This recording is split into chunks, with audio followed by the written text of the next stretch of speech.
This video is not meant to be a statement of absolute fact, nor does it exist to directly accuse anybody of anything. Rather, it's a presentation of the evidence that we've discovered and an open call for others, on both the inside and out, to discuss the issues explored therein. Furthermore, any audio accompanied by the Devon No Talent Gaming artwork can be considered to be entirely our own opinion or conjecture on a topic. Thank you and enjoy.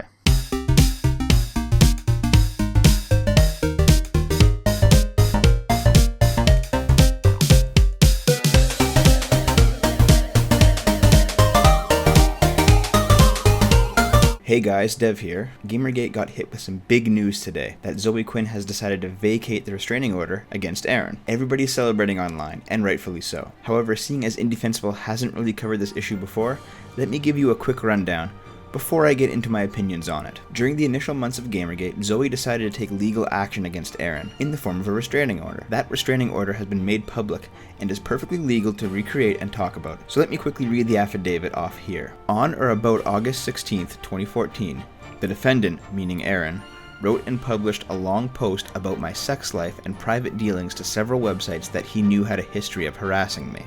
He was aware that harassment and stalking would happen and openly admits to doing so to damage my professional reputation as an independent artist. Since then, I have received numerous, I think you mean numerous, Zoe, numerous death and rape threats from an anonymous mob that he had given details to. My personal info like my home address, phone number, emails, passwords, and those of my family have been widely distributed, alongside nude photos of me, and several of my professional accounts and those of my colleagues have been hacked. Eron has coached this mob multiple times, made multiple social media accounts to smear my name publicly, and has stoked the fire of this on many occasions and doesn't seem to be stopping. He has also called hotels that he suspected me of staying at, falsifying information to give more personal info to the mob. I'm in fear of him as he is not repentant for the mob's harassment of me and keeps hinting at giving them more information, which he knows will continue inciting the threats and harassment. He also was violent during our last sexual encounter in July prior to breaking up, leaving several bruises on my arm. My friend stayed with me in the hotel Eron and I had shared after this, having seen the bruises on my arm and noticing he still had a hotel key because we feared he would come back. Eron has also admitted mental instability to me and informed me via email that he had a history of being violent with a family member. For these reasons, I asked that he be ordered to stay away from me, not contact me, and stop providing any information about me to those involved in an ongoing harassment and stalking campaigns against me, and stop contacting friends and professional colleagues to try and destroy my business. I have several hundred pages of evidence if needed, and several case numbers are listed here with the FBI, SFPD, and Boston PD. Now, on December 23rd, 2014, a blog post entitled Understanding the Zoe Affidavit came out that really dug into the legalese surrounding this case. Links in the description. I really recommend you go read it if you haven't already. But I'll give you a quick and dirty version right now. Under Massachusetts state law, there exists a harassment prevention order, otherwise known as a 258E. A 258E offers the victim relief in the form of preventing the accused from contacting them, going to their workplace, and so on. All of the basic stuff that all of us colloquially know to be part of the layman's restraining order. However, a 258E is specifically designed for cases of harassment, and a 258E is not what Zoe got against Eron, despite her affidavit speaking almost entirely about harassment. Instead, what Zoe got was an abuse prevention order, or a 209A. The 209A offers the victim the same privileges as the 258E. However, the 209A is tailored to instances of physical abuse, not harassment. The only mention of any form of physical abuse in Zoe's affidavit is her recalling bruising on her arm after their last sexual encounter approximately a month earlier. The immediate question somebody would naturally ask is, why did Zoe get a 209A and not a 258E when her affidavit was almost entirely about harassment instead of physical abuse? The only possible explanation for this is that the 258E has been overturned in the past when the victim attempted to use the order to silence critical speech. In a case known as Nilan versus Valenti, that case involved Meredith Nilan, the daughter of the chief of probation at Berkshire Superior Court,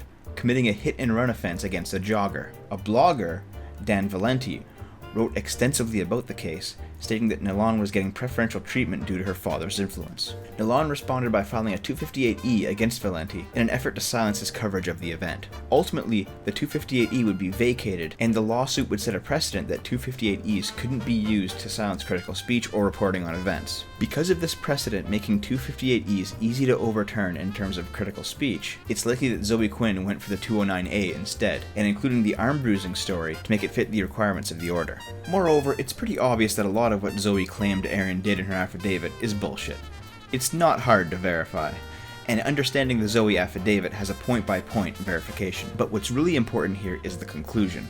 Zoe Quinn's affidavit is extremely misleading, and Quinn appears to have committed perjury no less than 3 times. When Zoe brought in all this extra erroneous shit into the affidavit, she lied, and that will eventually catch up with her. Or rather, it already has. After a year of legal proceedings, multiple fundraisers to keep Eron afloat as he pays for his lawyers, and several instances of stalling tactics by Zoe in court in an attempt to try and bleed Eron dry, things finally came to a head. On August 14th, 2015, this interesting line appeared on the Public Case Information website for the Supreme Judicial Court and Appeals Court of Massachusetts. It reads, "Letter from the defendant by his counsel, Jeffrey G. Harris. Although the plaintiff has moved to vacate the underlying 209A order, the defendant continues to believe that this case worthy of direct appellate review." What does this mean? Well, Matthew Hopkins did a write-up on it that's circulating around right now. Again, links in the description.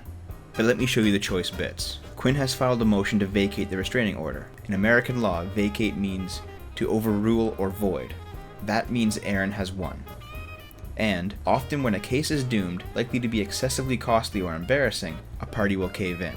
It looks like Zoe Quinn, also known as Chelsea Van Valkenburg, did just that. Here's a quick recap of events. Zoe files a 209A, likely knowing that a 258E will be overturned. She fills it with misdirections, half-truths, and outright lies, only putting in one real allegation of physical abuse to fulfill the requirements of a 209A. She stretches out legal proceedings for a full year to try and run Eron bankrupt. And now that things are going Eron's way, she's moved to vacate, aka void, the 209A. Essentially, she's trying to cut and run. And like I said at the start of this video, everybody online is celebrating.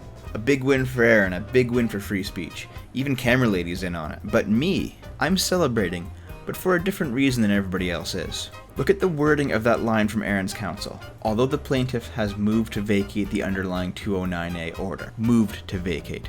Not vacated. Zoe hasn't actually had the 209A voided yet. She's asked the court to void it. The court has to consider her request. And Eron has stated that he believes that this case is worthy of direct appellate review, meaning he doesn't want the 209A voided. He wants the case to continue. Well, why could that be? I haven't been in contact with Eron, but presumably it's so he can make the use of a 209A as a gag order unconstitutional, just in the way that the use of a 258E as a gag order was made unconstitutional in Nalon versus Valenti. And why does Zoe want the case stopped? I think it's a fair presumption to say that Zoe doesn't want to be charged with perjury. The restraining order is constitutional. Zoe lied under oath to get the 209A, which is a felony under American law. Eron proving it to be unconstitutional in court opens up the possibility of prosecuting Zoe for perjury. Moreover, another case, Woolridge v. Hickey, holds that an appeal is not moot simply because the underlying order has been vacated or expired, as long as one party holds interest in the case. So even if Zoe does get the 209A vacated, there's still a very real possibility that the case will move forward anyway. This is why Eron wants things to continue, even if it means willingly keeping himself under a gag order for the foreseeable future. And why Zoe wants the case dropped. She shot herself in the foot, and it only took her a year to realize it. As always, thanks for listening, guys. This one was short and sweet, mainly because I wanted to get it out right away. I seem to have a different opinion on this whole thing than everyone else does, and I kind of wanted to voice that as soon as possible.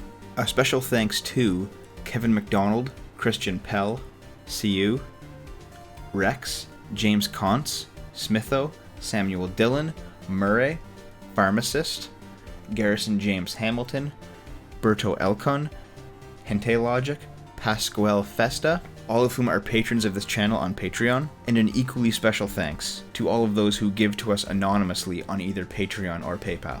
If you like us doing videos like this, and you want to see more of them, and you want to throw some money towards that endeavor, You can give to the channel monthly on Patreon at patreon.com/shortfatotaku. Or if only giving once is more your bag, you can give via PayPal at shortfatotaku@hotmail.com. No pressure though, watching the videos is more than enough for us. We've got another 3 indie-fensibles right down the pipeline, so hopefully you'll be seeing them within a week. And if not, feel free to check out anything else we do on the channel. In any case, talk to you guys later.